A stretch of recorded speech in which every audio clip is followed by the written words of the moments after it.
Special intensive revision ప్రత్యేక సమగ్ర సవరణ ద్వారా సర్ ప్రక్రియ రాష్ట్రంలో మొదలైంది. ఈ సర్ ప్రక్రియలో అనేక అనుమానాలు అపోహలు కూడా ఓటర్లలో నెలకొని ఉన్నాయి. ఆందోళన పడుతున్నటువంటి పరిస్థితి కూడా ఉంది. గ్రామీణ స్థాయిలో ఇప్పటికే వ్యవసాయ పనులు ఊపందుకున్నాయి.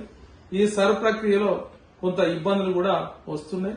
ఫారాలు ఎలా పూర్తి చేయాలో కనీస అవగాహన కల్పించకుండా బిఏఓలు కేవలం కరపత్రాలు వంచినట్టు ఇంటింటికి ఎన్యూమరేషన్ ఫారాలు పంచుతూ పోతున్నటువంటి పరిస్థితి కనిపిస్తా ఉంది. ఆ ఫారాలు సైతం ఎన్యూమరేషన్ ఫారాలు సైతం ఇప్పటికీ 50% కూడా పూర్తిగా అయిన పరిస్థితి. మిగతా 50% ఇంకెన్నడూ పూర్తి అయితే ఎప్పుడు నింపుతారో కూడా తెలియని అగమ్యగోచరమైన పరిస్థితి నెలకొని ఉంది.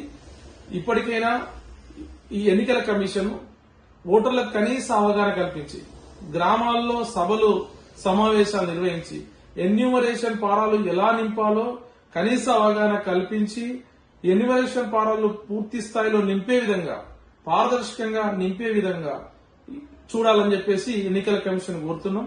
అట్లాగే ఈ ప్రక్రియ మొత్తం కావాలంటే ఈ సజావుగా జరగాల మరో 4 రోజుల పాటు ఇది సర్ను వాయిదా వేయాలని చెప్పి ఆగస్టు 30 వరకు గడువు పెంచాలని చెప్పేసి కూడా ఎన్నికల కమిషన్ అధికారులను సిపిఎం పార్టీగా కోరుతా ఉన్నాం. గ్రామీణ ప్రాంతంలో వ్యవసాయ పనులు ఊపందుకున్నాయి.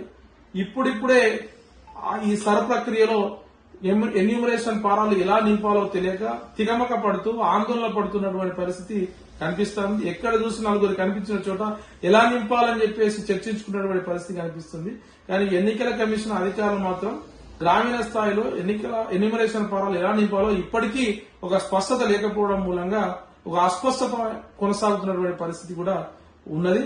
మిగతా రాష్ట్రాల్లో అనేక అనుమానాలతో లక్షల ఓట్లు తొలగించారు అని చెప్పేసి కూడా పెద్ద ఎత్తున విమర్శలు వచ్చినటువంటి సందర్భంలో ఈ రాష్ట్రంలో ఎన్నికల కమిషన్ పారదర్శకంగా ఓటర్ల ఎన్యూమరేషన్ పూర్తి చేయాలని చెప్పేసి కోరుతా ఉన్నాం.